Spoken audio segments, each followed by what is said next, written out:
오늘 우리에게 주신 말씀 요한복음 3장 13절로부터 15절, 이사야 45장 22절 말씀입니다. 오늘 말씀 함께 봉독하겠습니다. 하늘에서 내려온 자 곧 인자 외에는 하늘에 올라간 자가 없느니라. 모세가 광야에서 뱀을 든 것 같이 인자도 들려야 하리니 이는 그를 믿는 자마다 영생을 얻게 하려 하심이니라. 땅의 모든 끝이여 내게로 돌이켜 구원을 받으라. 나는 하나님이라 다른 이가 없느니라. 아멘. 인자도 들려야 하리니 바라봄과 믿음라는 제목으로 전도사님 나오셔서 말씀 전해 주시겠습니다. 감사합니다, 주님. 오늘도 참으로 좋은 시간 주시고 아버지 이곳 은혜의 공간에 우리 젊은 청년들과 함께 주님을 찬양하고 우리 입술이 고백을 드릴 수 있게 하시며 주의 은혜로 풍성하게 젖을 수 있게 해주심에 감사드립니다. 아버지 이곳을 기억하시고 우리 젊은이들을 기억하시고 우리 청년들을 주님 예배하셔서 먼 훗날 주님의 놀라운 사자로서 아버지 주님께서 키우시고 이루시고 주님께서 완성할 수 있게 하여 주시옵소서. 오늘도 주님 은혜 가운데 주께서 주신 귀한 말씀으로 함께 할 수 있게 하여 주심에 감사드립니다. 오직 주의 은혜와 진리만이 있게 하시고 우리 모든 청년들에게 함께 기쁨만이 있게 하여 주시옵소서. 감사하며 예수 그리스도 이름으로 기도하옵나이다. 아멘. 항상 느끼는 거지만 제가 예배를 드리러 오는데 너무나 여러분에게 항상 감사하게 느끼는 것이 내가 너무나 은혜를 받는구나 하는 생각을 해요. 저는 제 평생에 막 수십 년, 40년이 넘는 신앙생활을 20살부터 치더라도 제가 대학 다니면서부터 하나님을 알게 됐으니까 그렇게 치더라도 무려 45년에 이르는 그 교회 생활과 신앙생활을 했지만은 물론 수없이 많은 우여곡절을 겪고 여러 군데를 다니고 여러 군데 보고 듣고 하면서 신앙은 조금씩 성숙해지고 할 수 있겠지만 또 여러분처럼 이렇게 젊은 혈과 젊은 피와 같이 은혜를 나누면서 이렇게 기뻐하고 은혜로울 수 있는 시간이 있다고 하는 게 너무 행복하고 지금과 같은 때가 없는 것 같아요. 제 신앙생활 와중에 지금이 가장 행복하고 지금이 가장 여러분으로부터 은혜를 받는 것 같아가지고 너무 감사해요. 우리 정전도사님하고 우리 찬양 하시는 분은 물론이고 함께 찬양하는 분들 내 목소리가 섞여서 여러분과 같이 하나님을 찬양한다는 자체가 얼마나 행복한지 어떻게 나에게 주님께서 이런 기회가 주어져서 이 나이에 이런 기쁨을 갖게 해주는 신 참으로 감사하게 느낍니다. 여러분들은 짧은 시간 같이 예배를 드리고 이제 찬양의 시간이 지나고 기도의 시간이 지나면 사실은 설교 말씀 시간은 좀 지루할 수 있어요, 그죠? 그리고 제가 그렇게 즐겁게 또 재미있는 그런 설교 말씀 스타일이 아니고 조금 재미없고 지루하고 그러죠. 그래서 즐거워요. 또 이렇게 은혜 받게 해주는 그래서 여러분들이 나도 수없이 많은 얘기를 이 자리에 앉아가지고 다른 교회는 물론이고 또 학교 다닐 때도 그렇고 연수원에서도 그렇고 들어봤지만 듣는다고 하는 건 항상 지루하고 또 힘든 면이 있어요. 그냥 자유롭게 왔다 갔다 하시고 그리고 졸릴 때는 그냥 나는 자는 사람을 보면은 전혀 기분 나쁘지가 않아요. 얼마나 행복한지 참으로 평온하고 나는 생각이 드니까 전혀 그러지 않으니까 졸릴 때는 자고 하나님께서 잠을 주시는 것도 강의 시간에 잠을 주시는 것도 그것도 사실 복이에요. 잠을 자고 싶어도 못 자는 사람이 있는데 뭔가 이게 소음이 있어야 우린 잠이 더 들잖아요. 버스 안에서 항상 잠을 자듯이 나는 항상 대중교통을 이용하니까 버스 안에서 꼭 잠을 자는데 소음이 있을 때 잠이 더 잘 오거든요. 그러니까 내가 하는 말이 소음이라도 괜찮으니까 여러분 그냥 편안하고 은혜롭게 할 수 있는 것이 가장 중요한 것이니까 자도 되고 왔다 갔다 해도 되고 이 시간이 지루하지 않게끔 그렇게 됐으면 좋겠다는 생각이 듭니다. 오늘은 여러분 요한복음 말씀하고 우리 이사야서 이 두 개의 말씀이 어떻게 연결되나 좀 궁금하시기도 했을 거예요. 사실은 그냥 맥락을 보면은 예수님께서 인자도 들려야 하리니 예수님께서 십자가에 못 박히신 걸 좀 예표하고 계시는 거잖아요. 이 말씀과 이사야서 45장 22절 오늘 우리가 얘기하고 있는 내게로 돌이켜 나를 바라보라. 그러면 구원을 얻으리라. 난 하나님이 나 외에 아무도 없다고 하는 이사야 선지자의 이 말씀, 물론 하나님의 말씀인데 이것이 어떤 관계가 있을까라고 생각하실 수 있어요. 설교할 때, 말씀을 전할 때 그 말씀 제목을 뽑는 성경 제목은 전혀 관계없는 것을 이렇게 연결시키지는 않잖아요. 그죠?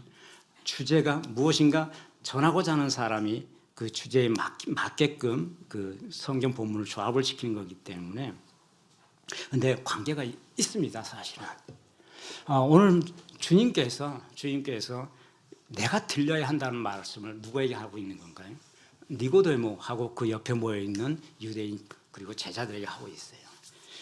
니고데모를 비롯해가 니고데모는 여러분 알다시피 유대인의 지도자라고 지금 우리 성경을 표현하고 있죠. 그러니까 상당한 지식과 학식이 있는 사람이 지금 예수님 앞에서 예수님의 설교 말씀을 좀 듣고 있는 장면입니다. 예수님께서 거듭나라.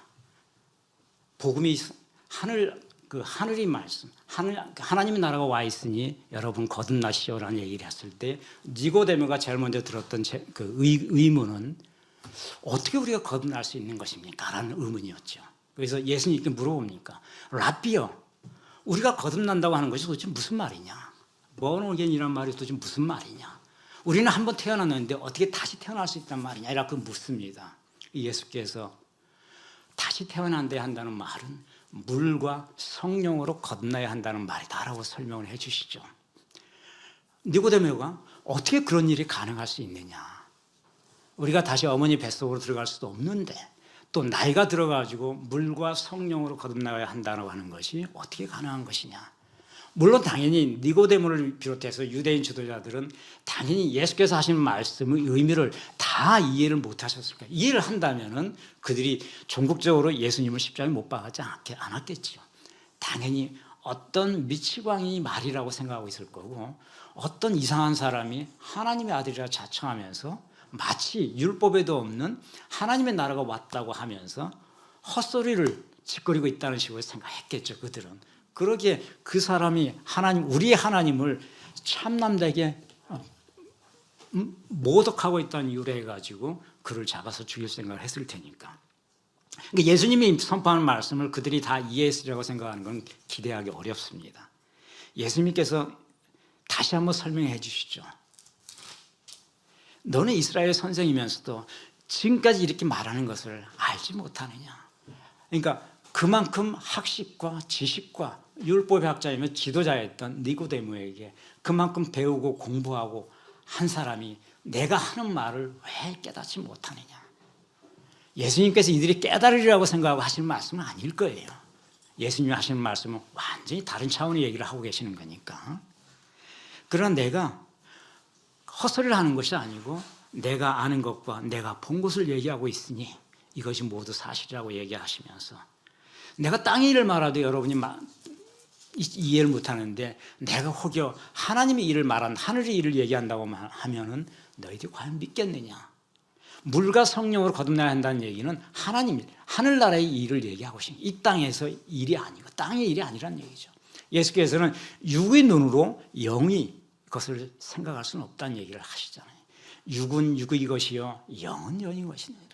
너희들이 육의 눈으로만 세상을 바라보고 있으니 내가 하늘나라의 얘기를 해도 도저히 이해를 하지 못한다고 하는 걸 예수께서 말씀하시는 거죠. 그러면서 이제 오늘 우리 본문에 나오는 이 말씀을 하십니다. 하늘에서 내려온 인자 외에는 하늘에 올라갈 자가 없다라고 하시면서 모세가 광야에서 뱀을 든 것 같이 인자도 들려야 하리니 그 이유는 인자를 믿는 자마다 하나님께서 영생을 주게 하려고 그렇게 하시는 것이다. 이렇게 얘기합니다. 자, 모세가 광야에서 뱀을 든 것 같이 인자도 들려야 한다. 이 말을 선포되는 이 순간에 과연 니고데모를 중심으로 해서 그 많은 사람들이 이해할 수 있었을까? 나는 1%도 그들이 이해를 못했을 거라고 생각해요. 그죠? 모세가 광야에서 뱀을 든 것 같이. 이건 무슨 일인지를 알 수 있어요. 그들은 율법의 지식이 있었던 사람이니까. 소위 우리 모세오경에 나오는 모세의 노뱀 사건을 얘기하고 계시네 하는 식으로 그나마 성경 지식이 있었던 그 유대인 지식인들이나 그 사람들은, 바리새인들은 그 말이 무슨 말이라 하는 건 알 수 있을지 몰라요. 그런데 모세가 광야에서 뱀을 든 것 같이 인자도 똑같이 들려야 된다. 이 말을 그들이 주님이 십자가에 못 박히심을 예표하는 것으로 그들이 생각할 수 있었을까? 그럼 거의 불가능에 가까운 겁니다. 주님은 그들이 그 말을 이해하지 못할 것이기 때문에 말을 안 하신 것이 아니고 이해할 것이란 기대하지도 않아요. 그러나 주님은 말을 해야만 되니까. 주님은 선포를 해야 되기 때문에 하늘나라의 일을 이 땅에서 비록 많은 사람들이 이해 못한다 할지라도 곧 그때가 되면, 시간이 되면 이제 그들이 눈으로 볼 것이다. 그러니 주님이 일단 선포를 하는 겁니다. 모세가 광야에서 뱀을 든 것 같이 인자도 들려야 한다. 너희들이 이제 그 순간을 볼 것이라는 얘기죠. 자, 예수님께서 니고데모와 그 일행들에게 이와 같은 말씀을 하신 것은 예수님이 마음속에는 인간이 살아서 숨쉬는 것 같지만, 육으로는 숨쉬는 것 같지만 인간의 영이 죽어 있음을 예수님이 보고 계시는 겁니다. 그래서 노뱀이라고 하는 사건을 예수님이 비유하시는 거죠. 자, 예수님이 본 뜻, 하고자 하는 말씀의 뜻을 정확하게 이해하려면 모세가 광야에서 뱀을 들었다는 이 사건이 무슨 사건인지를 우리는 이해를 해야 되겠죠. 유대인들이 최소한 그 정도는 이해를 했을 테니까. 이 사건은 민수기 21장 4절에서 9절까지 있는 말씀이에요. 민수기 21장 4절에서 9절까지를 보면은 이 사건은 무슨 사건이냐면 모세를 필두로 해가지고 이스라엘 백성들이 가나안에 들어가기 위해서 광야를 지나가고 있는 겁니다. 그들은 홍해 길을 따라가지고 긴 거리로, 짧은 거리를 택하지 못하고 긴 거리로 사막길을 걸으면서 곧 있으면 이제 가나안 땅에 도착할 때가 됐었겠죠. 그런데 가는 도중에 그 아람 사람들이 자기들이 길을 막는 거죠. 그래서 계속 전쟁을 하게 됩니다. 가나안 족속들과 입성하기 이전에 가는 도중에 아라랏 사람들이 하고 전쟁을 하면서 그들에 의해서 이스라엘 백성이 죽기도 하고 또 그들이 기도함으로써 저들을 진멸할 수 있게 해가지고 저들을 진멸하기도 하고 그런 과정을 거쳐서 지금 호르산에까지 와 있어요. 이 산에서 출발해가지고 다시 에돔 땅을 거쳐가지고 가나안 땅으로 가는 길인데 이들이 그 뜨거운 사막과 그리고 전쟁에 지쳐 있는 거죠. 끝없이 길을 막는 그 아말렉 족속들하고 이 전쟁에도 지쳐 있고. 그래서 그들이 모세와 하나님을 원망하는 거죠. 당신이 어찌해서 우리를 애굽에서 끌어내서 이 물도 없고 음식도 없는 이곳을 우리로 하여금 험한 길을 걷게 하느냐, 계속 전쟁하게 하느냐. 우리가 애굽에 있었다면 그나마 집이 있었고 먹을 것이 있었고 그곳에 있으면 종살이를 하더라도 전쟁은 안 하지 않느냐 하는 식으로 원망했겠죠. 이들이 원망이 하나님께 들려서 하나님께서 이들을 징벌하기 위해서 뱀을 보내가지고 이들을 물게 했다고 하죠. 불뱀을 보냈다라고 하고 있습니다. 불뱀은 히브리어로 샤라프라고 하는 건데 불뱀은 독이 아주 강한 뱀을 그냥 뱀은 물린다고 해서 사람이 죽을 정도는 아니잖아요. 근데 독이 아주 강한 뱀. 그걸 아마 우리가 이제 불뱀 이런 독뱀 이렇게 표현하는 건데 물리면 죽을 수 있는 뱀들이겠죠. 그 불뱀을 하나님께서 보내가지고 그 뱀들이 백성을 물어가지고 수없이 많은 사람들이 사막에서 죽습니다. 그러니까 이들이 갑자기 불뱀들이 나타나기 시작하니까 이들이 하나님이 징벌이구나 해가지고 자기들이 하나님을 원망한 것이 하나님의 심판이구나 해가지고 이들이 다시 기도하면서 모세에 가가지고 우리가 회개하노니 다시 하나님께 기도하달라. 우리 뱀에 물려서 죽게 생겼는데 우리를 구원해달라고 기도해달라고 하니까 하나님께서 그 기도를 들으시고 모세에게 너는 장대에 놋뱀을 매달아 이런 얘기합니다. 놋뱀은 놋으로 만든 뱀이죠. 뱀의 형상을 브론즈 놋으로 만들어가지고 네가 가지고 있는 장대 그 지팡이에 그것을 매달아라 라고 하면서 뱀에 물린 자가 그 놋뱀을 장대에 매달린 놋뱀을 보게 되거든 쳐다보게 되거든 즉시 나으리라 죽지 아니하리라 이런 말씀하십니다. 그래서 모세가 놋뱀을 만들어가지고 장대에 매달라 그날 밤에 많은 사람들이 보면 뱀에 물렸지만 그 장대에 매달린 노뱀을 보면서 치유받았다라고 하는 사건이 노뱀 사건이죠. 자, 여러분 이 사건, 민수기 21장에 있는 이 사건을 보면은 무엇인가 여러분이 연상되는 거 있을 수 있어요. 백성들은 원망했다. 무엇을? 하나님을 원망했다. 그리고 그 원망함으로 인해 가지고 하나님께 그들을 징벌했다. 그 징벌의 방법이 그들에게 불병을 보냈다는 거죠. 그래서 많은 사람들이 죽게 됐다. 그런데 그들이 그 죽음을 면하기 위해서 자기들이 불평해서 하나님께서 징벌하신 것보다 해가지고 다시 하나님께 애원을 하시며 우리를 살릴 수 있는 길을 달라. 그랬더니 하나님께서 노뱀을 담아서 장대에 매달아라 이런 말씀을 하시죠. 노뱀과 장대 그리고 그것을 매달아라. 그리고 그 죽게 된 사람들이 그걸 바라보면은 치유받으리라 이런 말씀을 하시죠. 이것은 무엇을 우리가 연상시킵니까? 많은 사람들이 십자가를 우리가 연상할 수가 있어요. 그죠? 하나님의 원망함으로 인해 가지고 사람은 그 죄의 심판 아래 있게 됐다는 거죠. 그리고 그 죄의 심판을 면하기 위해서 하나님은 예수님이 오기 이전에 그들에게는 마치 2000년 뒤, 1500년 뒤에 예수께서 오실 때 그를 십자가에 매달듯이 장대에 매달듯이 노뱀 하나를 만들어 가지고 매달아라 라고 하는 말씀을 상징적으로 주신 것 같은 그런 느낌을 우리는 갖게 됩니다.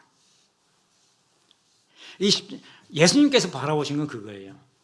바로 노뱀 사건이라고. 노뱀은 놋으로 만든 뱀이기 때문에 죄는 없는 거예요. 뱀은 죄를 의미하는 거잖아요. 그죠? 죄와 사망을 의미하는 거죠. 하나님께서 뱀을 보내신 것도 너희들이 죄로 인해 가지고 너희를 사망에 이르겠다라 해서 징벌적 수단으로 뱀을 보냈다는 거죠. 그런데 그 뱀을 잡은 뱀을 매달으라고 하지 않고 하나님께서는 노뱀을 매달으라고 얘기합니다. 여기에는 어떤 의미가 있을까요? 죽은 뱀의 시체를 매달으라고 하지 않고 노뱀은 만들어진 뱀이기 때문에 뱀의 속성은 없는 거죠. 뱀은 모양만 뜬 겁니다. 하나님께서는 그 뱀의 시체를 매달으라는 얘기를 하지 않으셨어요. 죄 없는 것을 장대에 매달으라는 거죠. 우리가 무엇을 연상할 수 있죠? 십자가. 우리 죄를 구원하시기 위해서 오신 그분이 우리를 대신해서 장대에 매달리지만은 하나님께서 원하시는 것은 흠이 있는 죄물을 원하는 것이 아니었고 깨끗한 죄물은 흠 없는 죄물을 원하셨다라는 것을 우리가 민수기에서 얘기할 수 있는 거죠. 예수께서 이 비유를 얘기하시는 것은 향차 다가올 십자가의 사건에 매달릴 그 누군가가 노뱀처럼 죄의 형상을 가지고는 있지만은 죄 없는 형상을 가진 누군가가 매달릴 것이라는 말씀을 하시는 거죠.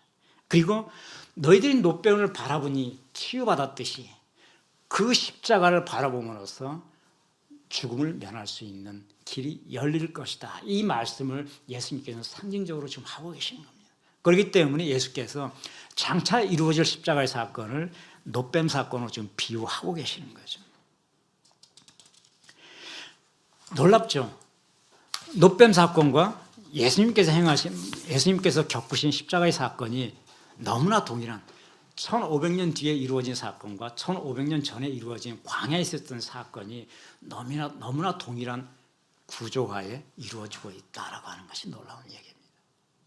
자, 인자가 예수님께서 요한복음 3장 14절에 인자가 들려야 한다 그랬습니다. 이 들려야 한다고 하는 말은 헬라 원제를 보면은 세 가지 단어로 합성이 돼 있어. 휘프소 그리고 데나이 그리고 데이, 휘프소 데나이 데이 이렇게 표현이 되어 있습니다. 휘프소는 영어로는 raise, 끌어올린다는 뜻이죠. 들어올린다. 데나이란 말은 끌어올린다 어떤 그 단어의 수동형으로 표현할 때 쓰는 수동형 어민입니다. 그러니까 들려짐을 당한다는 뜻이죠. raise라고 하는 건 든다는 거잖아요. 일어나다. 일어나는 것이 자기 뜻이 아니고 일어나는 것이 누군가의 의지에 의해서 일어남을 당한다는 뜻입니다. 그래서 휩써 내나 이렇게 표현하고 있습니다. 지금 저 요한복음에는 네이라고 돼요. 네이는 의지예요. 의지. 우리 이걸 합쳐가지고 우리 성경은 인자가 모세가 광야에서 뱀을 든 것 같이 인자도 휩써대나 아이데이 들려야 하리니 이렇게 번역이 됐는데 정확하게 분석해 보면 누군가의 의지에 의해서 휩써 올라가는 일어서는데 내나이 일어섬을 입게 된다는 거죠. 결국 들림을 당한다는 겁니다. 예수께서 들림을 당하는 것은 우리 십자가에 묶여 있는 예수님이지만 예수께서는 스스로 일어나지를 못하시는 거죠. 왜냐하면 죽어야 하기 때문에. 만일에 그분이 스스로 일어난다고 하는 가설이 성립한다면 그분은 죽지 않았다고 하는 가설이 맞다는 얘기가 되죠. 제가 이제 부활을 반론하는 부활의 반론을 제기하는 학자들 중에 기절설이라고 하는 것이 예수님은 숨이 끊어지지 않으셨고 다만 거친 그 고통과 고문으로 인해 가지고 잠시 기절했을 뿐이다. 그래서 무덤으로 옮겨진 다음에 일어나셨다. 이런 설이 있다, 학설들이 있다 그랬잖아요. 그래서 부활을 부정하는 거죠. 죽지 않았기 때문에 부활은 있을 수 없다. 그런데 바울 사도나 우리 성경 표현은 전부 예수님이 스스로 일어난 것이 아니더라고요. 전부 수동력 들려야 됐다는 거예요. 그런 얘기는 누군가의 의지로 일으켜 세워졌다는 얘기예요. 그 누군가는 하나님이시죠, 당연히.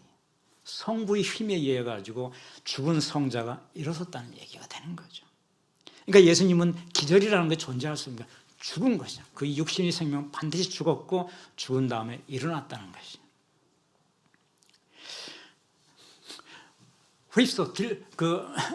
죽어야 한다고 하는 것은 십자가에서의 물리적 고통이 수반된다고 하는 것이죠.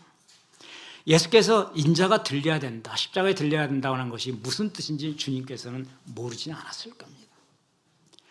곧 있을 부활, 곧 있을 유월절에 예수님께서는 그 일을 자기 스스로 겪어내야 된다는 것을 얘기하는 거죠. 그런데 그것이 필요한 이유는 바로 그것이 하나님을 영화롭게 함으로써 우리가 가져야 될 모든 사람들이 죄 있는 자들에게 죄 사함과 동시에 영생을 주기 위해서 그러한 일이 일어날 것이다 라고 오늘 예수께서는 니고데모와 앞에 있는 무리들에게 얘기를 하고 있는 겁니다. 요한복음 17장 1절에 보면 예수께서 바로 그때 때가 이르렀단 말을 하셨다 그랬잖아요. 그죠?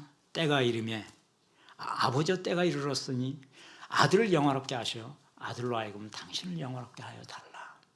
십자가라고 하는 것은 예수님 입장에서는 자기에게는 그 때라고 하는 건 자기에는 육신의 고통과 죽음을 의미하는 때이겠지만은 바로 그 순간에 하나님께 하나님께 모든 영광과 영화를 드리는 때가 동시에 일어나는 그 때라고 하는 것을 예수님께서 말씀하시는 거죠. 십자가의 앞면은 고통이지만은 죽음이지만은 십자가의 뒷면은 하나님의 영광과 부활이 존재하는 것이고 그로 인해 우리는 영생이 존재하게 된다고 하는 겁니다. 바로 휘소데나이데이 예수님께서 내가 들려져야 된다. 누군가의 내 의지에 의해서. 이 말은 앞서 말씀드렸듯이 십자가 사건은 결코 우연히 발생한 초자연적 사건이 결코 아니다. 성경에 이미 오래전부터 기록되어 있었고 오래전부터 예표되어 있었고 그리고 하나님이 정한 그 시기에 하나님의 계획에 의해서 반드시 이루어져야 될 사건이었고 거기에는 하나님 놀라운 구속사의 계획이 존재하는 것이다 라고 하는 것을 주님께서 말씀을 하고 계시는 거죠. 하지만 이들은 이 말씀을 이해했으리라고 우리는 기대할 수는 없습니다. 예수님을 인정하지 않는 무리들이 인정하지 않지만 예수님께서는 나를 인정하지 않는 사람에게 예수님께서 선포를 할 수밖에 없어요. 왜? 하나님의 나라가 임박해 있어서 하나님의 나라를 알려줘야 되냐. 그리고 그 절정은 자신이 죽음과 부활에 의해서 마침표를 찍는 것이지만 마침표를 찍기 이전에 끝없이 선포를 해줘야 되기 때문에 비록 깨닫지 못한다 할지라도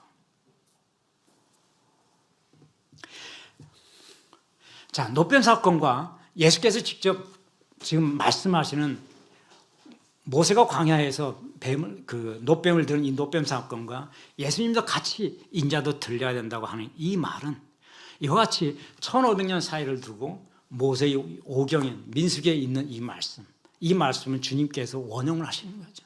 원형을 해서 그 일이 지금 이때 일어날 것이다.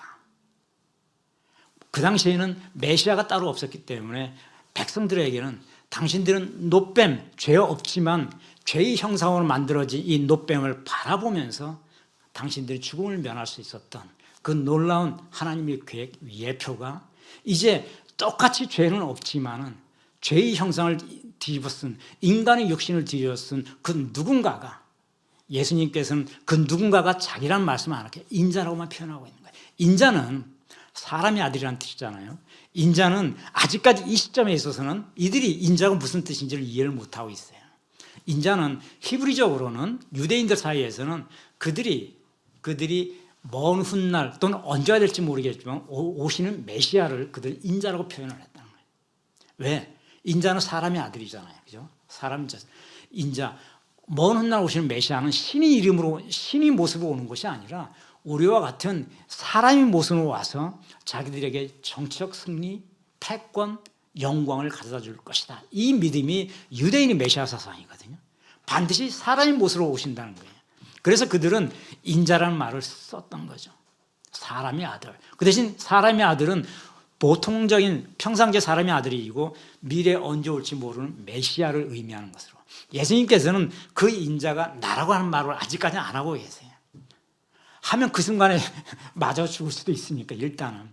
근데 분명하게 얘기하는 거죠. 그대들이 생각하는 인자, 그 인자가 모세가 광야에서 뱀을 든 것처럼 그 인자도 들려야 할 것이다.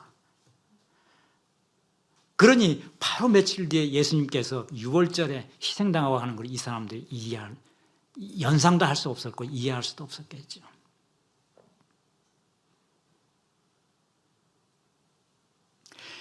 사도 바울은 이 놋뱀 사건을 가리켜서 십자가에서 죄 없지만 화목제로서 번제로서 필요했던 죄 있는 형상, 예수께서 그와 같은 죄 있는 형상으로 이 땅에 오셨다고 하면서 고린도후서 5장 21절을 보면 하나님이 죄를 알지도 못하신 이를 우리를 대신해서 죄로 삼으신가 그렇게 표현했죠.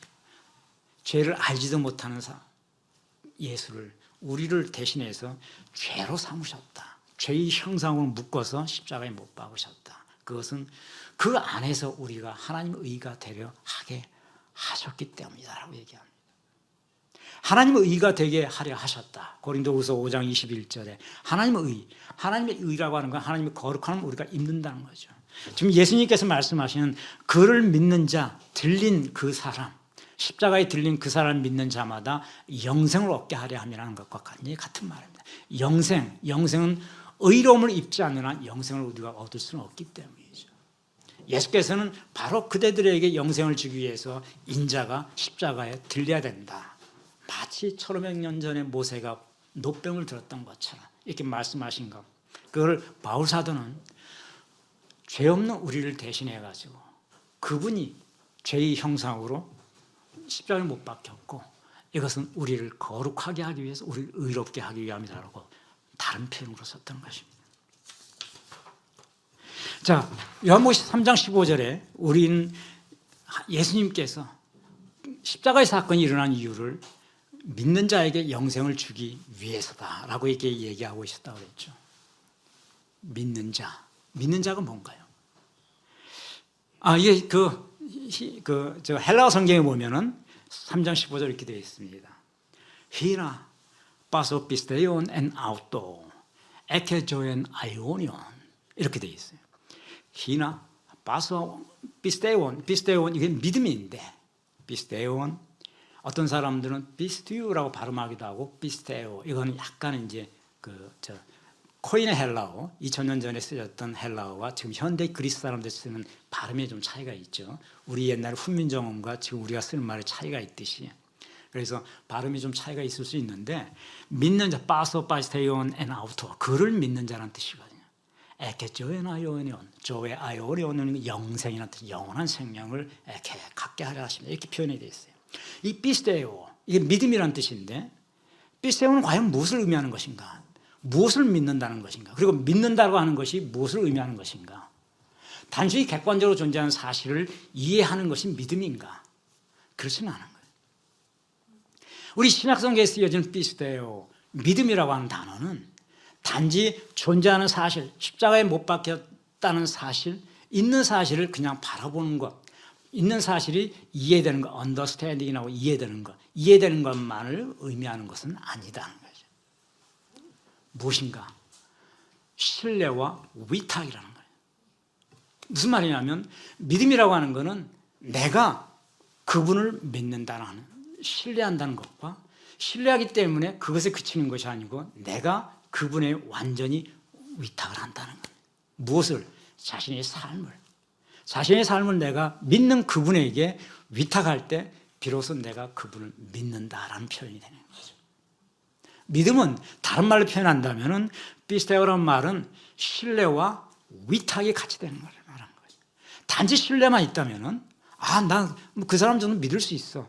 그 신뢰만 있다고 하고 내가 그분에게 내 삶을 위탁하지 않는다면 그거는 사회학적 관계에 있어서의 친구를 믿고 친구를 신뢰하고 동료를 신뢰하는 그런 신뢰는 될 수 있을지 모르겠지만 믿음은 아닌 거죠. 소위 예수님께서 말씀하신 바울신학에서 얘기하는 믿음, 구원에 이르게 하는, 칭의에 이르게 하는 믿음이라고 하는 것은 단순히 신뢰만을 의미하는 것이 아니고 신뢰에 아울러서 내가 그분을 신뢰하기 때문에 내 삶을 그분에게 위탁할 수 있는 것을 의미하는 거예요. 완전히 맡길 수 있어야 된다는 거죠. 그랬을 때 내가 비로소 그분에 대한 믿음을 가지고 있다라고 하는 거죠. 그런데 여기에 중요한 한 가지 요소가 있습니다. 공로가 필요한가 하는 거죠. 공로. 이거는 왜 공로가 필요한가? 인간은 구원을 얻기 위해서 수없이 많은 우리는 좋은 일을 해라, 선행을 해라, 업적을 쌓아라, 착한 일을 해라 이런 말들 우리 많이 얘기하죠. 지난 1000년 동안 예수님 오신 뒤로부터 종교개혁이 있기 이전까지 소위 로마 카톨릭이 지배했던 세상 1000년의 세월 동안에 믿음은 신뢰와 위탁이 아니라 신뢰와 공로라고 얘기를 해왔었어요. 그것이 카톨릭의 기본 사상이에요. 이것을 공로 사상이라고 얘기하죠. 카톨릭에서는. 이게 무슨 말이냐 하면은 구원에 있어서는 예수 그리스도에 대한 신뢰와 아울러 내가 그분을 신뢰하기 때문에 내가 가진 의지로서 이 세상에 소위 선한 일이라고 할 수 있는 도덕적인 일이라고 할 수 있는 좋은 일들을 해야 된다. 선행을 해야 된다. 그리고 그 선행의 업적을 많이 쌓을수록 내가 좋은 곳에 간다. 라고 하는 것이 공로사상입니다. 이것이 중세 카톨릭의 기본 교리였어요. 근데 과연 그런가 하는 거죠. 우리 성경에 과연 그 공로가 있어야 된다고 얘기를 하고 있는가? 없다는 거죠. 우리 성경에는 공로, 선행을 해라, 업적을 쌓아라, 내가 행한 그 좋은 일로서 내가 행한 그 업적으로서 하나님께서 그대에게 구원의 길을 열어줄 것이다. 이런 말은 우리 성경에 존재하지 않는다는 겁니다. 그리고 예수님께서도 그와 같은 말을 한 적이 없다고 하는 거죠. 하나님이 구원에 있어서 사람의 공로가 필요한가? 필요하지 않다는 겁니다. 그럼 공로는 무엇인가 하는 문제가 남죠. 16세기에 유명한 여러분 잘 아시면 우리 개혁교회 개신교의 교리 출발을 알렸던 마틴 루터 칭의 사상이 있었죠. 이것도 칭의라고 하는 것은 구원에 이르는 데는 믿음만 있으면 된다는 거죠. 예수 그리스도의 은혜로서 우리가 의롭게 되는 것이지 내가 행한 선행과 업적, 공로로서 의롭게 되는 것이 아니다라고 하는 거예요. 이걸 칭의, 이신칭의라고 하죠. 이것이 우리 개신교의 기본 교리고 우리 성경적인 사상이죠. 그런데 이 논쟁이, 이 진리가 선포되기까지 무려 1000년의 시간이 흘렀다는 거죠. 그 1000년 동안 거꾸로 구원을 얻기 위해서 믿음만으로 부족하고 선행을 해라, 업적을 쌓아라, 수없이 많은 좋은 일을 해라. 이와 같은 사상들이 요구됐다. 중세 이걸 가장 대표하는 논쟁이 free will, 자유의지 논쟁이었어요. 자유의지에 가장 대표적인 사람이 에라스무스와 마틴 루터의 논쟁입니다. 자유의지란 무엇인가? 인간이 내가 밥 먹고 싶을 때 밥을 먹고 내가 놀러 가고 싶을 때 놀러 가는 자유의지, 이걸 말하는 것이 아니고, 신학적인 의미에서의 자유의지는 그런 차원을 뛰어넘는 거예요. 그런 차원의 문제를 얘기하는 것이 아니에요. 신학적인 의미의 자유의지는 내가 그 의지로 인해 가지고, 그 의지에 기한 선행으로 인해 가지고 내가 구원에 이룰 수 있는 것인가, 이것이 자유의지 논쟁을 의미하는 겁니다. 내가 하고 싶은 걸 할 수 있냐는 문제는 우리가 그냥 통칭으로 사람이 얘기하는 그 사회학적 의미에서 자유의지고, 소위 구원론에 있어서 자유의지는 그런 걸 얘기하는 것이 아니고, 내게 있는 자유의지로 선행을 했을 때 이 선행이 나를 구원으로 이끄는 것인가, 이 문제를 자유의지 논쟁이라고 해요. 이 대표적인 사람의 에라스무스와 마틴 루터의 충돌이었는데, 마틴 루터는 자유의지가 필요 없다는 거예요. 우리는 예수 그리스도의 은혜로서 구원에 이르는 것이고, 인간은 예수 그리스도의 은혜와 그 믿음 안에 있지 않으면 우리가 가진 의지는 자유의지가 아니라 완전한 노예의지다라고 해서 노예의지론이라고 하는 논문을 썼습니다. 그것이 이제 그 당시 종교개혁 운동을 일으키는 폭발적인 그 얘기가, 사건이 되었죠.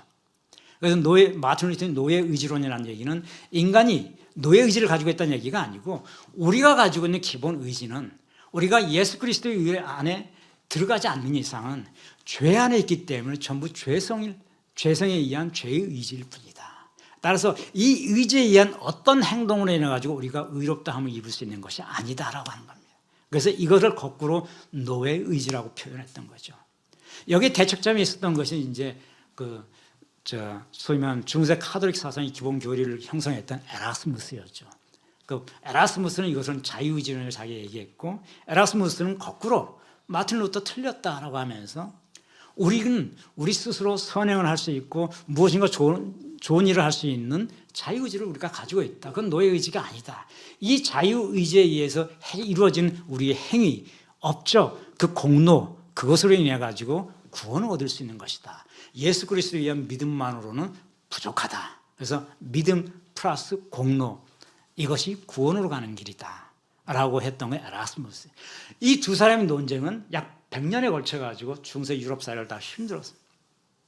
그러나 카톨릭은 에라스무스를 공개적으로 지지했고, 이제 마틴 루터는 틀렸다라고 하면서 종교개혁 운동이 일어났죠. 그래서 마틴 루터는 오직 믿음이다 그래서 이제 솔라 피데, 오직 믿음으로 돌아가자.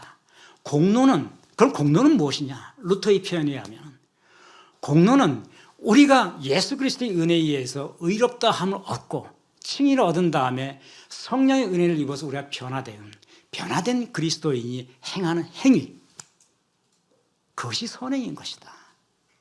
그 행위로 인해서 우리가 의롭게 되는 것이 아니고 오직 그리스도의 은혜와 믿음으로 의롭게 되었고, 믿음으로 의롭다 받는 사람은 당연히 남의 물건을 절도하지 않을 것이고, 그렇죠?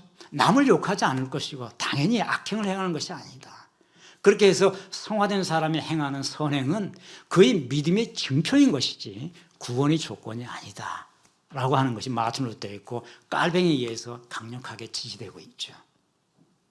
그래서 솔레피다라는 말은 오직 믿음으로 돌아가라는 구호가 생겼고, 성경은 우리에게 공로를 요구하지 않았다. 공로를 쌓지 못하는 자에게 구원이 없다는 얘기를 한 바가 없다. 성경은 우리에게 바라보라 라고 얘기하고 있다. 무엇을? 1500년 전에 모세 놋뱀 사건을 보면서 히브리인들에게 만들어진 장대에 매달린 놋뱀을 바라보라. 그러면 너희들이 살 것이라고 얘기했다. 그들에게 뱀에 물렸으니 빨리 치료약을 만들어 가지고 물린 곳에 발라라, 약을 발라라, 이런 말씀이 존재하지 않는다. 하나님께서는 뱀에 물린 자, 죽어가는 자를 살리실 때 장대에 매달린 놋뱀을 바라보고 쳐다보고 그걸 믿어라 하고 치유하셨지. 그들에게 치료약을 주시지 않으셨다. 그들이 힘으로 과학기술을 개발시켜가지고 치료약을 만들어 그걸 발라서 낫게끔 하지 않으셨다는 거죠. 장대에 매달린 놋뱀을 만들어라. 바라보라. 그걸 바라보는 치료를 받는다는 얘기는 그것이 하나님 말씀임을 믿기 때문이라는 거죠. 하나님께서 행하신 이 말씀을 믿었기 때문에 그들은 치유되는 것이지, 그 장대에 매달린 놋뱀이 치유를 일으키는 것은 아니었던 거죠. 하나님은 비유를 주신 거고, 이 비유를 너희가 믿느냐 하는 거죠. 믿으면 죽음을 면할 것이다라는 거예요. 만약에 그들이 공로를 요구했다 한다면 하나님께서 그들에게 빨리 사막에 있는 풀을 가져다 갈아서 거기에 뭘 섞어서 약초를 만들어라. 그걸 바르게 해라. 이렇게 말씀하셨겠죠. 그러지 않으셨다는 거예요. 죽음을 면하는 방법을 하나님께서는 그냥 바라보라고 하시다. 무엇을? 하나님 말씀하신 것을 바라보라는 거예요. 십자가가 동일하다는 거예요. 예수 그리스도 장대에 매달린 노뱀처럼 십자가에 매달린 예수 그리스도를 바라보고 그분에 대한 신뢰하고 그분을 내가 미탁함으로써 구원을 얻는 것이지 내가 십자가와 관계없이 내가 돈이 많아서 또는 내가 공부가 많아서 내가 수없이 많은 업적과 이적을 행하고 내가 좋은 일 선행을 하고 가난한 자를 구제했기 때문에 그들을 하나님께서 의롭다고 칭하는 것이 아니다는 거예요.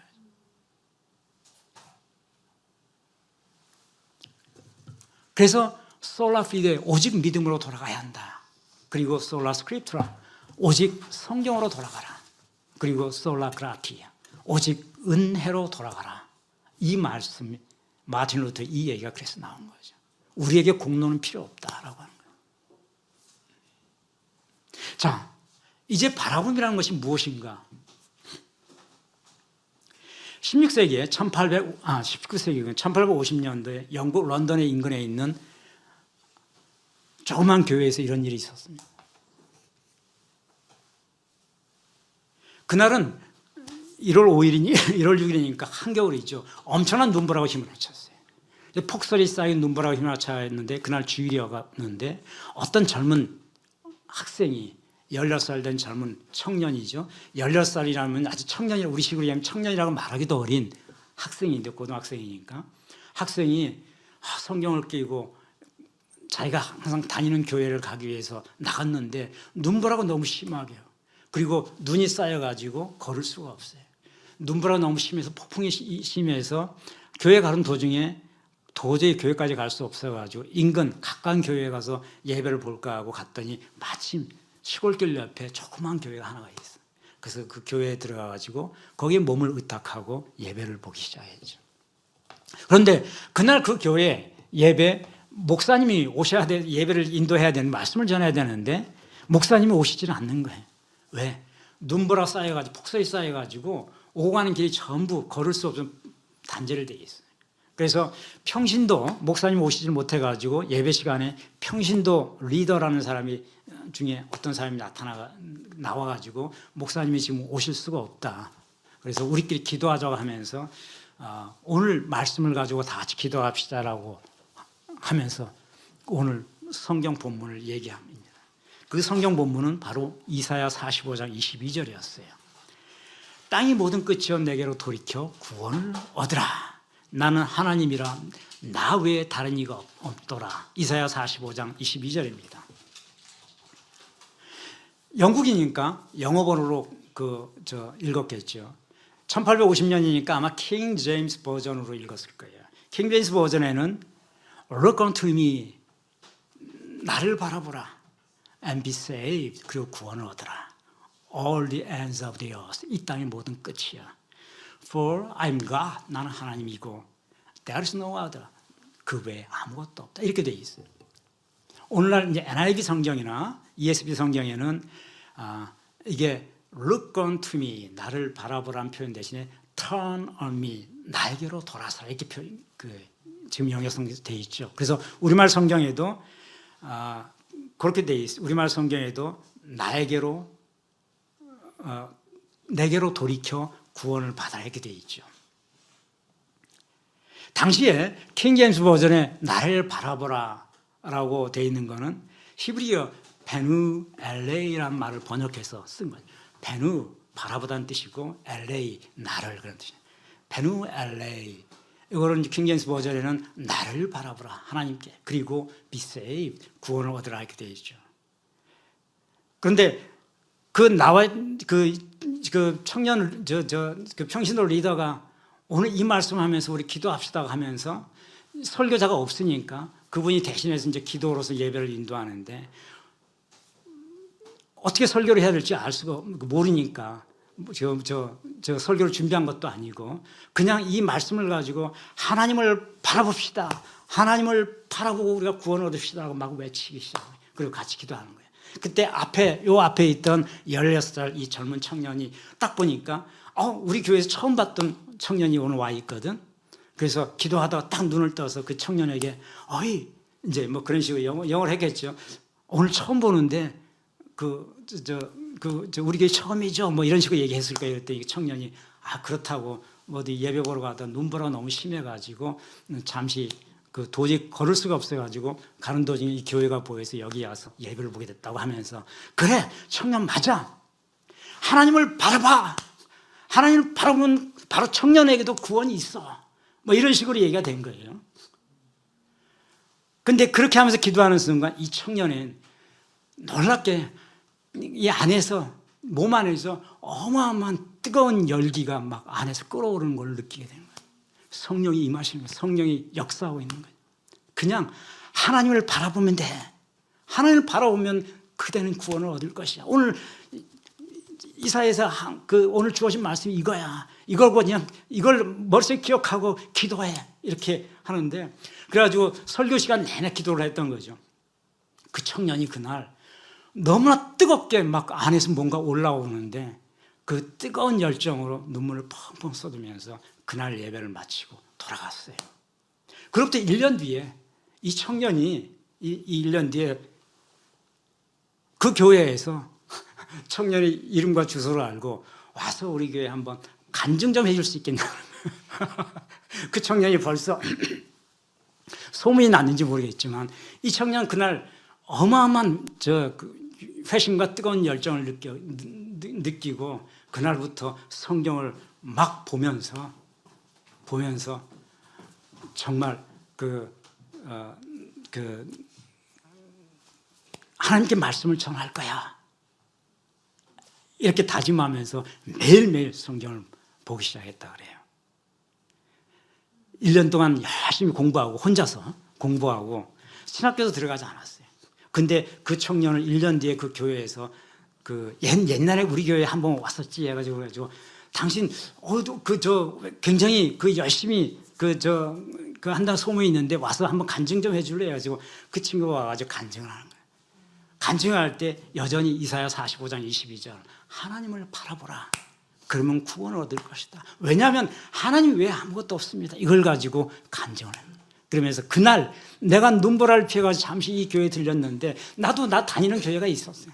그리고 우리 아버지도 목사였고 우리 할아버지도 목사였습니다. 근데 그날 내가 지금까지 한 번도 느끼지 못했던 강력한 뜨거움이 내 안에 솟아나는데 난 그날 돌아가서 하나님께서 나에게 그 어마어마한 성령의 능력을 주신 걸 느끼게 됐다.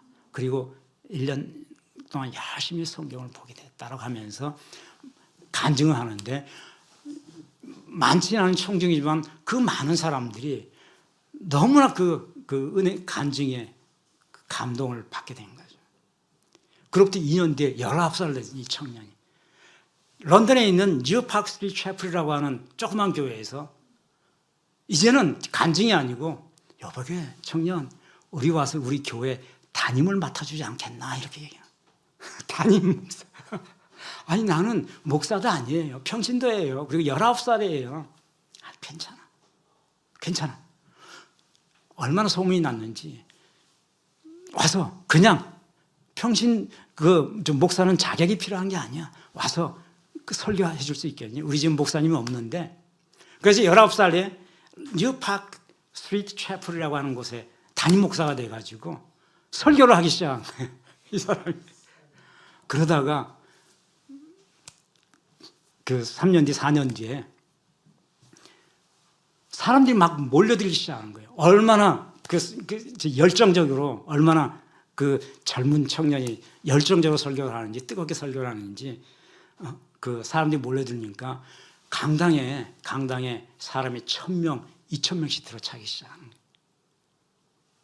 그래서 그렇게 해서 사역을 시작한 청년이 있어요.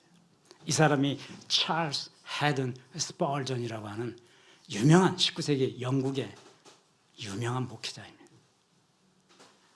그 이전에 100년 전에 있었던 존 웨슬리 이후에 영국 침례교회의 대부흥을 이끌었던 찰스 스펄전이라고 하는 유명한 평신도 목회자예요. 이 사람은 신학교를 다녀본 적이 없어요. 바로 평신도로 바로 설교를 하기 시작하면서 사람들이 몰려드니까 다른 거는 이거 공부는 이제 혼자서 하는 거예요.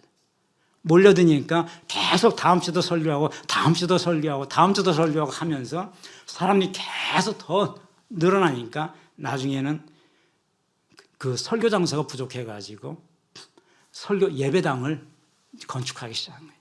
그렇게 해서 건축된 예배당이 지금 런던에 있는 아주 유명한 메트로폴리탄 타버너클이라고 하는 5,000명을 수용할 수 있는 예배당이 돼요.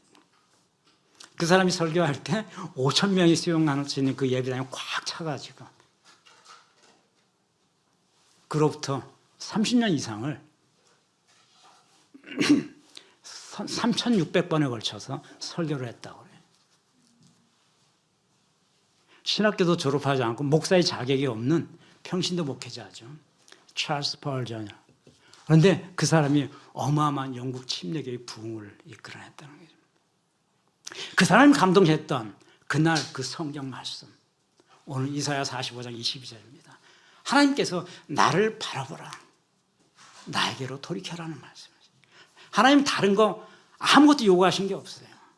나를 바라보라 베누 엘레, 이 말을 70인역, 이게 이사야서에 있는 거를 그 셉차진이라고 하는 최초의 헬라어 성경, 구약 헬라어 성경 70인역에는 에피스트레프사테 프로스메 이렇게 번역을 했어요. 이 번역을 가지고 이제 오늘날 나에게로 돌이켜라 이렇게 된 거죠. 에피스트레프사테 프로스메, 이거는 돌이켜라 이런 뜻입니다. 돌이켜라 에피스트레프사테라는 말은 방향을 돌리라는 뜻이죠. 회심하라는 뜻으로 우리는 쓰는 말이죠. 헬라어 성경에서는 방향을, 내 인생의 방향을 돌이켜봐라, 하나님을 바라보라는 이 표현을, 히브리어 이 표현을 베누 엘레라는 이 표현을 이렇게 번역을 했고, 이 번역에 따라서 오늘날 다 대부분의 영어 성경이든 이게 이제 그 turn to me, 내게로 돌아오라는 이 표현으로 쓰게 된 거죠. 같은 거죠. 하나님을 바라보라는 히브리어 성경은 헬라어 성경에서 하나님께로 돌이켜라 이렇게 번역을 했죠. 이거는 단지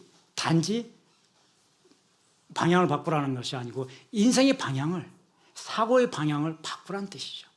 지금까지 내가 유구의 세계, 세상을 바라봤던 그 시각을 하나님께로 돌려놓으면 나의 사고와 생각이 완전히 변한다는 것입니다.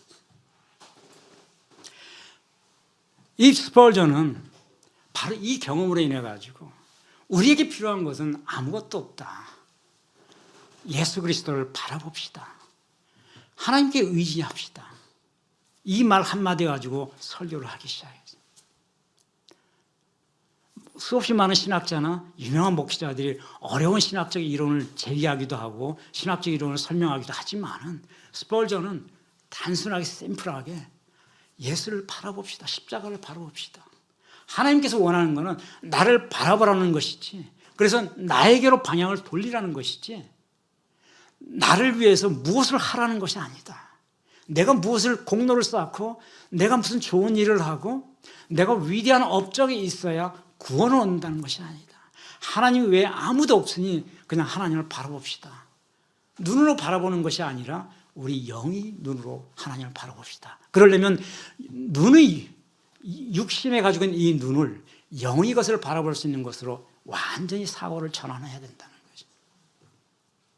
그렇게 설교를 했죠. 그런데 이 유명한 스펄전, 여러분 어디 그 웹사이트나 어디 이제 이렇게 그 인물 사진 같은 데 보면 너무나 유명한 사람이 많이 나와요. 찰스 스펄전이라. 아마 뭐 그가 신학교를 나오지 않아서 그랬는지 모르겠지만 너무나 많은 청중들 앞에서 너무나 많은 설교를 했는데 그 사람은 일찍 단명을 했어요. 60을 못 넘겼어요. 그래서 56세인가 57세에 돌아가셨는데 돌아가실 때 굉장히 그 우울증으로 고생을 많이 하셨어요. 왜 우울증이 오셨을까? 교단 내에서 엄청난 분열이 일어나게 된 거죠. 신학교육도 제대로 받지 않은 사람이 더 많은 청중 앞에서 어마어마한 설교를 하는데, 강력한 설교를 하는데 당연히 교단 안에서 뭔가 시기와 질투와, 그죠? 기존의 목회자들로부터 엄청난 견제 이런 것들이 있었지 않겠어요, 그죠? 우리 흔하게 보는 현상이잖아요. 오늘날 교회에서 흔하게 볼 수 있는, 너무나 흔하게 보여서 이제는 흔해 보이지도 않는. 근데 거기다가 19세기에는 자유주의 사상이, 그 자유주의 복음주의가 아닌 자유주의 신학이 막 영국에서 활개를 쳐서 미국으로 건너가던 시기였죠. 자유주의가 뭔가요? 예수님을 부정하는 거죠. 예수님이 기적과 이적을 부정하는 것들이에요. 과장이다. 뭐 실제로 그런 일이 존재하지 않았다. 오병이어든 그 부활이든 이런 것들 다 과장이고 역사적으로 고증되지 않았다. 뭐 이런 식으로 하면서, 그러나 예수를 믿긴 믿는다. 성경을 우리는 다 믿지는 않지만은, 그러니까 뭔가 기독교적인 사상을 믿긴 믿는데, 예수는 과장돼 있어. 막 이런 식으로. 소위 자유주의적 인본주의 사상이 활개를 치면서 복음주의, 성경을 믿지 않는 성경 비평론자들이 득세하기 시작한 거죠. 이런 사람들이 목회를 하고 목사를 하고 있으니까 이 사람들이 스펄전하고 정면으로 충돌되게 되는 거죠. 스펄전은 성경으로 돌아가라. 믿지 않는다면 설교하지 말아라. 막 이런 식이, 그 단순한 거, 믿지 않는다면은, 하나님을 바라보라고 하는데 바라보지 않는다면은, 성경을 비평하고 싶으면은 믿음을 버리고 비평하라. 그건 믿음이 아니다. 이런 식으로 이제 어마어마한 논쟁이 벌어지는 것이, 그러면서 스펄전은 우리 교회가 타락하기 시작했다라는 말을 하게 되는 거예요. 그래서 다운그레이드, 기독교가 다운그레이드, 그러니까 질이 떨어지기 시작했다는 거죠. 다운그레이드라는. 소위 이걸 이제 신학에서는 하강 논쟁 이렇게 표현하는데 좀 근사한 말을 써가지고 자유주의자들이 해가지고 복음이 더럽혀지고 있다는 말을 선언하게 되는 거죠. 스펄전. 그것 때문에 더더욱 자유주의 신학자들하고 기존의 그 목회자들하고 충돌이 더 겁나면서 모든 친구가 다 사라지고 없는 거예요. 그래서 말년에는 아무도 자기 주변에 아무도 없고 모든 목회자들 시기, 소위 복음주의를 택하고 있는 목회자들도 스펄전을 시기하고, 자유주의 신학자들은 뭐 성경을 안 믿으니까, 근데 그 자유주의 신학자들 향해 가지고 기독교가 죽어간다. 그대들에 의해서 죽어갈 것이다. 이렇게 하니까 어마어마한 공격을 받죠. 그래서 그 우울증으로 견디다가 못해 결국 죽었어요. 그러니까 하나님께서 그 사람 통해서 어마어마한 말씀을 전하게 하면서, 또한 그 사람 통해서 어떤 의미에서는 기독교 신학의 어떤 신학과 그 목회에 있어서 어떤 민낯 같은 거, 두꺼운 민낯을 또 많이 드러내고, 어쨌든 우리는 뭐 그런 교회 내 어떤 사소한 스토리가 중요한 건 아니지. 하나님을 바라보라고 했던 거. 이사야서 45장 22절이 가지도, 이사야 22절을 통해 가지고 어마어마한 실제로 기독교 침례교, 영국 침례교 부흥이 일어났다는 거죠. 수없이 많은 청중들이 구름같이 몰려들어서 스펄전의 설교를 들었고, 그의 단순한 말 한마디, 그냥 바라봅시다. 뭘 하려고 하지 말고, 예수를 위해서 내가 무엇을 하겠다고 하지 말고 그냥 바라보세요. 예수를 바라보면 변할 것입니다. 그리고 그 성령이 여러분을 움직이게 하는 것입니다. 이것은 스펄전의 신학이면서도 마틴 루터, 칼빈의 신학이고 기독교 교리의 근본입니다, 사실은. 자, 오늘 노뱀 사건과 십자가, 예수님께서 들려야 한다는 얘기예요. 그리고 찰스 스펄전을 얘기로 들면서 이사야 45장 22절에 하나님께로 돌아오라, 하나님을 바라보는 말씀을 했습니다. 우리가 이 세 개의 주제를 한번 정리해 본다면, 믿음이 어디서 출발하는가? 믿음이 행위와 공로에서 출발하는 것인가? 아니다는 거예요. 믿음은 바라보는 것에서 출발한다는 걸 알 수가 있습니다. 누구를 바라볼 것인가? 지금은 우리는 당연히 십자가에 계신, 십자가에 죽으신 예수님을 바라보는 거죠. 2000년 전, 이전, 3000년 전, 4000년 전에 유대인들은 예수님이 오시지 않았기 때문에, 아직 십자가가 없기 때문에 그들은 하나님께서 모세에게 노뱀을 들라라고 예표를 해주셨지만, 이제 우리는 그런 예표가 필요 없어요. 예수께서 십자가를 못 받기 때문에 죽으신 예수님을 바라보면 되는 거예요. 그러면 우리에게 은혜가 주어진다는 거죠. 인간이 무엇을 할 수 있는가? 바라보는 거 왜? 믿음 왜? 인간은 아무것도 할 수 없다고 하는 것을 사도 바울이 얘기했죠. 로마서 3장 10절, 11절, 12절에 보면 의인이 없다. 의인이 없나니 하나도 없으며 깨닫는 자도 없고 하나님을 찾는 자도 없구나. 그리고 다 치우쳐 함께 무익하게 되고 선을 행하는 자가 없으니 아무도 없도다. 이렇게 사도 바울이 얘기합니다. 이것은 무슨 말인가? 우리가 무엇을 하려고 하는 거야? 나는 무엇을 할 수 있다. 나의 행위로 선행을 하고 이 선행의 평가를 받아서 내가 좋은 곳에 갈 수 있다. 구원 얻을 수 있다. 그럴 수 없다는 거예요. 모든 인간이 죄 아래 있으므로 의인이 있을 수 없다는 겁니다.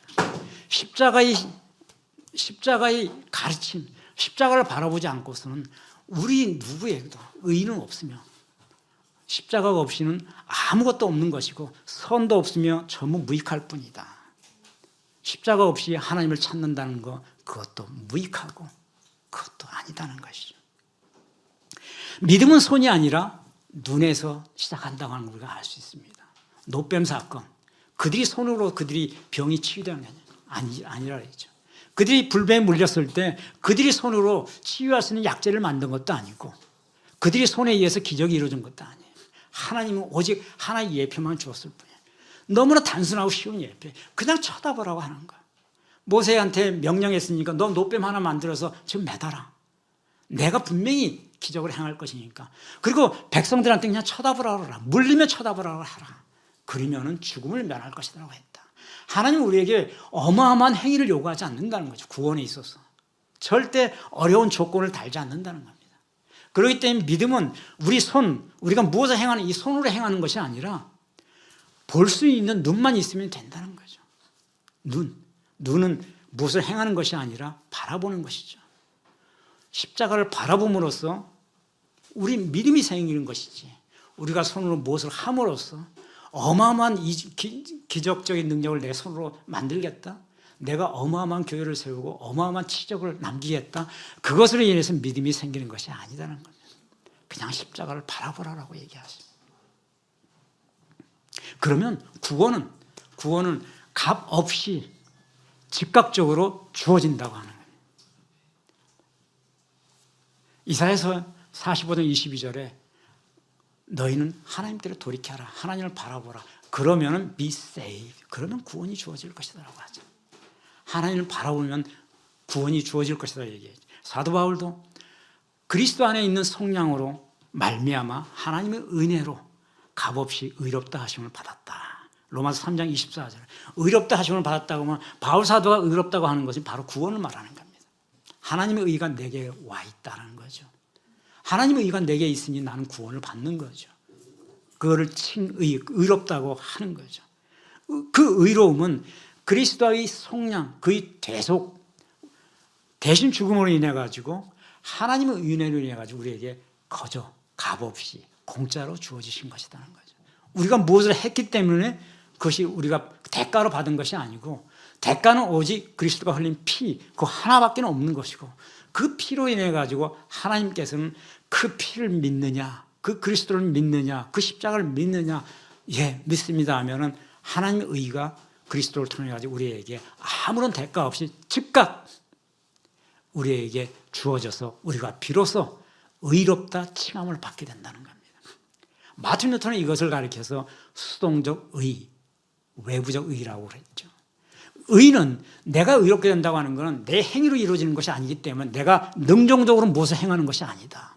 하나님께서 우리를 구원한다고 하는 것은 하나님께서 내게 의롭다 칭함을 준다고 하는 것은 나의 행위로 내가 능동적으로 얻는 것이 아니라 나는 그리스도를 바라봄으로써 하나님께서 그리스도에 주셨던 그 의가 내게 전가돼서 내가 받음을 당하는 것이다.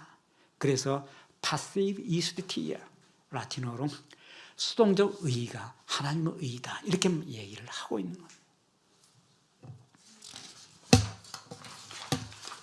구원은 모든 사람에게 다 열려 있음을 알 수 있죠. 인종이든 민족이든 도덕이든 종교이든 어떤 기준의 제한도 없다고 하는 것을 우리는 알 수 있는 겁니다.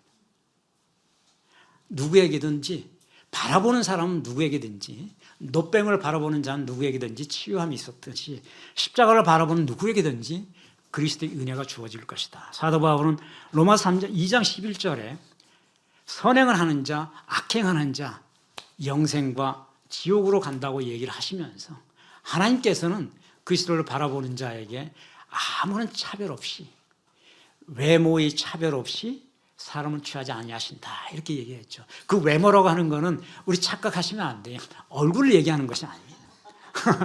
우리 성경, 국문호된 성경을 보면 너무나 착각할 수 있는데, 그거 왜 전 항상 그 부분 볼 때 왜 이렇게 번역을 했는지 모르겠는데, 원전 성경에 보면 하나님께서는 외모로 사람을 취하지 않는다. 로마서 2장 11절은 우가르 에스테인 프로저 볼렘프시아 파라토 데우, 이렇게 돼 있어요. 우가르 에스테인 뭐뭐 하지 않는다.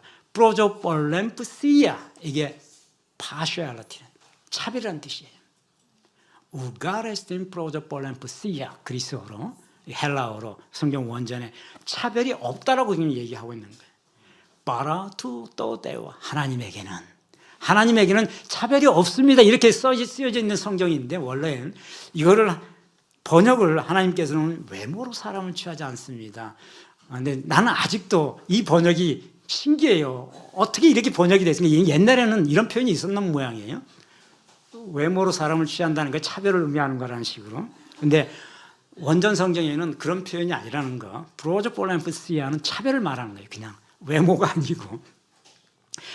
그러니까 누구에게나, 십자가를 바라보는 사람 누구에게나 열려 있다는 거죠. 지금 이란 전쟁이 있지만 이란의 99%가 이슬람이라고 그러는데 이란의 1%가 기독교인이라고 그러잖아요. 그죠? 이란 인구 8천만 중에 1%면 1%에서 한 2% 사이라고 하는데 한 100만 정도가 지하 교회가 있다 그래요. 이란에도. 그 사람들 뭐 어쨌든 전쟁으로 인해서 다들 힘들어하겠지만은 이슬람이든 뭐 흑인이든 어떤 인종이든 어떤 종교든 십자가를 바라보고 있으면은 하나님께서 구원의 문을 주신다는 겁니다. 그 십자가를 받아들이면 되는 거예요. 십자가를 바라보면서 십자가에 매달린 예수 그리스도의 의미를 내가 받아들일 수만 있다면 그것으로 인해서 구원의 여기는 열려지는 것이다. 그리고 그 구원은 오직 하나님만이 행하시는 것이다. 45장 22절에 나는 하나님이니 나 외에 다른 자가 없다라고 선언하고 있습니다. 오늘 본문 읽었던 이사야 45장 22절에 하나님을 바라보라, 그리고 구원을 받으라. 왜냐하면 내가 하나님이고 나 외에 어떤 길이 없다라고 얘기하고 있잖아요. 구원을 줄 수 있는 길은 나 하나님 외에는 아무도 없다고 얘기합니다. 이제 예수께서는 그 말씀을 가리켜서 내가 곧 길이요 진리요 생명이니 누구든지 나로 말미암지 않고는 아버지께로 올 자가 없다고 했습니다. 우리를 하나님께 인도하실 유일한 중보자, 날 인도할 중보자가 필요하잖아요. 중보자는 예수 그리스도 한 분뿐이라고 예수께서 말씀하시는 거예요. 나로 말미암지 않고는, 예수 그리스도로 말미암지 않고는 누구든지 하나님께로 갈 수가 없다, 이렇게 말씀하시는 겁니다. 말씀을 정리하도록 하겠습니다. 오늘 우리가 읽었던 이사야 45장 22절과 그리고 예수께서 인자가 들려야 한다, 십자가에 들려야 하는 그 이유, 그거는 우리 모두에게 영생을 주기 위함이라고 하면서 구약에 있었던 모세의 노뱀 사건을 얘기하신 거예요. 이것은 구원은 우리의 노력으로 얻는 것이 아니라 그리스도의 십자가를 우리가 바라보는 순간 하나님께서 은혜로서 주어지는 것이라고 하는 말씀을 하시는 것이다.